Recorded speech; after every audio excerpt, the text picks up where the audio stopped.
बड़े लोग बड़ी बातें में आज दलित नेता कांशीराम की 10 बड़ी बातों पर नजर डालेंगे। कांशीराम ने बामसेफ की स्थापना की। 5 मार्च 1934 को जन्मे कांशीराम को उत्तर प्रदेश में दलितों का मसीहा कहा जाता था। 1958 में ग्रेजुएशन करने के बाद कांशीराम ने पुणे स्थित DRDO में बतौर सहायक वैज्ञानिक काम किया था। इसी दौरान अंबेडकर जयंती पर सार्वजनिक छुट्टी को लेकर किए गए उनके संघर्ष से उनका मन ऐसा पलटा कि कुछ साल बाद उन्होंने नौकरी छोड़कर खुद को सामाजिक और राजनीतिक संघर्ष में झोंक दिया। उन्होंने 6 दिसंबर 1978 को नौकरियों में लगे अनुसूचित जातियों, जनजातियों, पिछड़े वर्ग और धर्मांतरित अल्पसंख्यकों के साथ backward and minority communities employees federation BAMCEF की स्थापना की। मायावती को कहा, अफसर नहीं सरकार बनाना चाहता हूं। 1977 में कांशीराम दिल्ली के इंदरपुरी इलाके में प्रभुदयाल के घर पहुंचे थे। मायावती उस समय लालटेन की रोशनी में पढ़ाई कर रही थी। उन्होंने मायावती से पूछा, तुम क्या बनना चाहती हो? इस पर मायावती ने कहा, मैं IAS अफसर बनना चाहती हूं ताकि अपने समाज के लिए कुछ कर सकूं। मायावती के इस जवाब पर कांशीराम ने कहा, मैं तुम्हें उस मुकाम पर ले जाऊंगा जहां दर्जनों IAS अफसर तुम्हारे सामने लाइन लगाकर खड़े रहेंगे। तुम तय कर लो तुम्हें क्या बनना है। कांशीराम ने DS4 की स्थापना की। 1981 में उन्होंने दलित शोषित समाज संघर्ष समिति DS4 की स्थापना की। 1982 में उन्होंने द चमचा एज लिखा, जिसमें उन्होंने उन दलित नेताओं की आलोचना की जो कांग्रेस जैसी परंपरागत मुख्यधारा की पार्टी के लिए काम करते हैं। 1983 में DS4 ने एक साइकिल रैली का आयोजन कर अपनी ताकत दिखाई।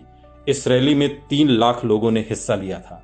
बाद में 1984 में कांशीराम ने बहुजन समाज पार्टी के नाम से राजनीतिक दल का गठन किया। दलितों को संविधान का सही मतलब समझाया। कांशीराम ने कहा कि डॉक्टर बाबा साहेब अंबेडकर के भारतीय संविधान का यही प्रचार दलित उत्थान के लिए है। उन्होंने गांव-गांव जाकर अपने हक की लड़ाई के लिए दबे कुचले लोगों को संगठित किया था। वो हमेशा कहते थे, बाबा साहब का संविधान हमारे लिए हक और अधिकारों की रक्षा के लिए बना है। सफेद और नीला रंग ही पहनते थे कांशीराम। कांशीराम ने अपना पूरा जीवन दलित संघर्ष में झोंक दिया था। उन्होंने सैकड़ों किलोमीटर साइकिल दौड़ाई और मीलों पैदल भी चले।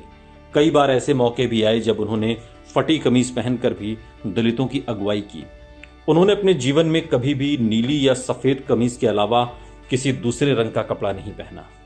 मुलायम और कांशीराम की मुलाकात चर्चा में रही। उत्तर प्रदेश में सत्ता को लेकर गठबंधन के लिए कांशीराम और समाजवादी पार्टी के नेता मुलायम सिंह यादव की मुलाकात हुई। इस मुलाकात से सभी पार्टियां सकते में आ गई थीं। दोनों की मुलाकात में एक नारा गूंजा, मिले मुलायम कांशीराम, हवा में उड़ गए जय श्री राम। वाजपेयी कांशीराम को राष्ट्रपति बनाना चाहते थे। दिवंगत नेता अटल बिहारी वाजपेयी पूर्व राष्ट्रपति APJ अब्दुल कलाम को मंत्री और कांशीराम को राष्ट्रपति बनाना चाहते थे, लेकिन कांशीराम ने वाजपेयी का राष्ट्रपति बनने का प्रस्ताव ठुकरा दिया था। उन्होंने वाजपेयी से कहा कि वो राष्ट्रपति नहीं बल्कि प्रधानमंत्री बनना चाहते हैं। जिसकी जितनी संख्या भारी उसकी उतनी हिस्सेदारी का नारा देने वाले कांशीराम सत्ता को दलित की चौखट तक लाना चाहते थे। वे राष्ट्रपति बनकर चुपचाप अलग बैठने को तैयार नहीं हुए। नारों के सरताज रहे थे कांशीराम। कांशीराम के नारे आज भी उत्तर प्रदेश के चुनाव में मशहूर हैं। उनके नारों ने उत्तर प्रदेश के साथ साथ देश के चुनाव में भी अपना एक स्थान बना लिया था। बाद में उनके नारों में मायावती ने कुछ नारे जोड़े, जिसमें चढ़ गुंडों की छाती पर, बटन दबाओ हाथी पर, या फिर एक नारा गूंजता था, तिलक तराजू और तलवार, इनको मारो जूते 4। कांशीराम 85 बनाम 15 नंबर को सियासी मास्टर चाबी कहते थे। कांशीराम ने लोगों को 85 बनाम 15 नंबर का नारा हमेशा समझाते थे। वो अपने साथियों से कहते थे, जिसके पास नंबर गेम उसके पास सत्ता की चाबी, जिसके पास नंबर ज्यादा उसके पास सत्ता की चाबी, लेकिन जरूरत के समय कम नंबर वाला भी गेम चेंजर होता है। मरने से पहले कांशीराम ने परिवार को चिट्ठी लिखी। कांशीराम अपना घर छोड़ने से पहले परिवार के लिए एक चिट्ठी छोड़ गए थे, जिसमें उन्होंने लिखा था, अब कभी वापस नहीं लौटूंगा। और वो सच में नहीं लौटे। उन्होंने न घर बसाया, न ही कोई संपत्ति बनाई। परिवार के सदस्यों की मृत्यु पर भी वो घर नहीं गए। परिवार के लोग कभी लेने आए तो उन्होंने जाने से इनकार कर दिया। बड़े लोग बड़ी बातें में आज के लिए इतना ही। आगे की कड़ी में होंगे कुछ नए किस्से और कहानी। तब तक के लिए देखते रहिए TV9 भारतवर्ष।